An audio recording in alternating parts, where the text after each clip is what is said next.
The world watches with bated breath. Tensions between India and Pakistan have reached a fever pitch.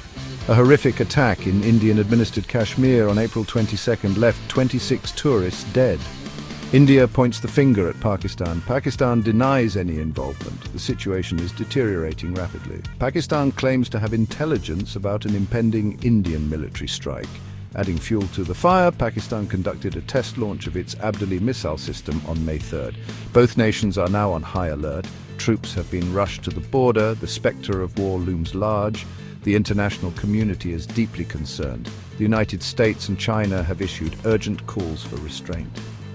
The situation is incredibly volatile. Any misstep, any miscalculation could have devastating consequences. The clock is ticking. India and Pakistan possess two of the largest militaries in the world.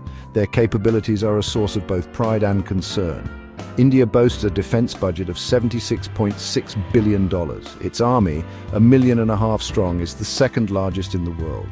The Indian Navy fields over 150 ships, including a formidable aircraft carrier. The Indian Air Force, with its fleet of 1,700 aircraft, is a force to be reckoned with. India also possesses a nuclear arsenal estimated to contain between 150 and 160 warheads. Pakistan's defense budget is significantly smaller, at $11.4 billion. However, its military is still a potent force. The Pakistani army has 654,000 active personnel. The Pakistani Navy has between 50 and 100 ships. The Pakistani Air Force consists of 900 to 1,400 aircraft. Pakistan's nuclear arsenal, believed to contain 160 to 175 warheads, is a constant reminder of the high stakes involved. International relations play a crucial role in this volatile equation. Both India and Pakistan have cultivated alliances on the world stage. India has forged strong ties with the United States, Russia, and several European countries. It is a member of both the BRICS group of emerging economies and the Quadrilateral Security Dialogue, commonly known as the Quad. Pakistan enjoys close relationships with China and several Gulf states. While Pakistan has historically received support from the United States, the current US stance is one of neutrality. These international alliances add another layer of complexity to the India-Pakistan conflict. They could either exacerbate tensions or provide avenues for diplomatic solutions. In India, the decision to wage war is not taken lightly. It is governed by a strict legal framework enshrined in the Indian constitution.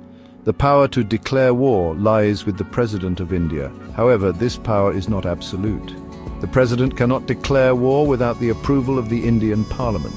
This ensures that any decision to engage in hostilities is subject to democratic scrutiny and debate. The legal framework governing war decisions in India reflects the country's commitment to international law and peaceful resolution of disputes. It underscores the gravity of war and the need for careful consideration before resorting to armed conflict. Section 5. The Echoes of History. The shadow of history looms large over India and Pakistan. The two nations have fought 4 wars since gaining independence in 1947. The first war in 1947-48 was fought over the disputed territory of Kashmir. The second war in 1965 also centered on Kashmir. The third war in 1971 resulted in the creation of Bangladesh. The most recent war in 1999 was triggered by the Kargil conflict, again in Kashmir. These wars serve as a stark reminder of the human cost of conflict. They left countless dead, displaced millions, and sowed the seeds of lasting mistrust. The unresolved issue of Kashmir continues to be a major obstacle to peace. Section 6. The Nightmare Scenarios. The potential outcomes of another war between India and Pakistan are nothing short of catastrophic. 2 scenarios dominate the nightmare scenarios: conventional war and nuclear war. A conventional war would result in heavy casualties on both sides.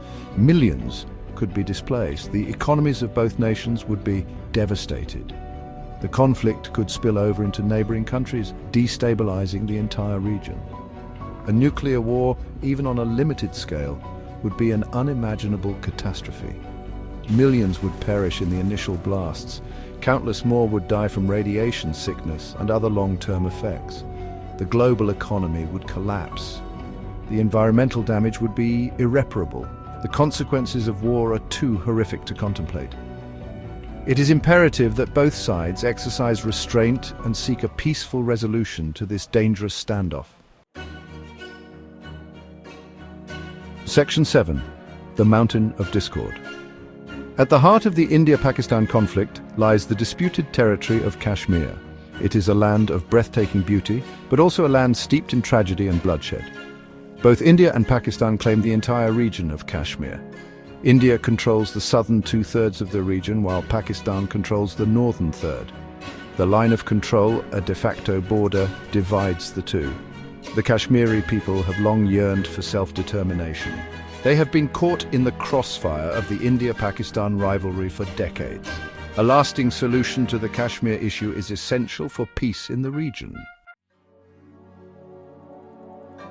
Section 8. A fragile hope.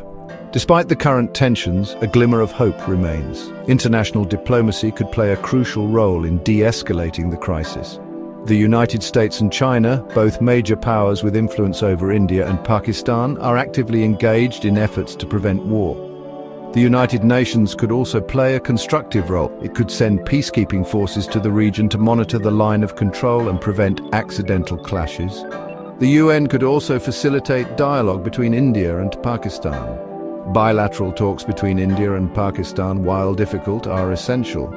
Both sides need to come to the table in good faith and engage in meaningful negotiations.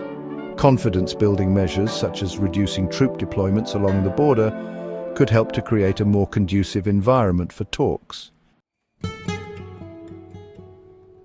Section 9. Where do we go from here? The world holds its breath. The stakes are higher than ever. The path forward is fraught with peril, but also with possibility. The international community must continue to urge restraint. Diplomacy must be given a chance to succeed.